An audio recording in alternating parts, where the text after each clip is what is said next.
अभी चलो बोलो इसका काम बताइए बेटा आप लक्ष्मीपुरा बागोर का नाम है लालू लाल जितने भी है आराम पड़े आपका नाम बताइए जमुना भाई के लिए आपका नाम है सीता भाई आप आराम पड़े की पड़ियो कथा महीना पड़ियो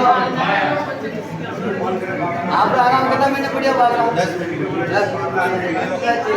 आपका नाम बाजा सांस में आराम पड़ियो नहीं पड़ियो कथा पड़ियो आधा फर्क पड़ियो सांस में कथा नहीं बसाना कथा नहीं बसाना 5-6 साल आधा फर्क पड़ियो आप लोग का नाम है रतन भाई का तकलीफ है आराम पड़ियो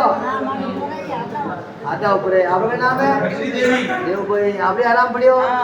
कथा में पड़ियो आप लोग का नाम है साहब चेतन जी आप आराम पड़ियो सबने आराम पड़ियो नहीं पड़ियो कथा में आराम पड़ियो 10 मिनट बोलिए भाई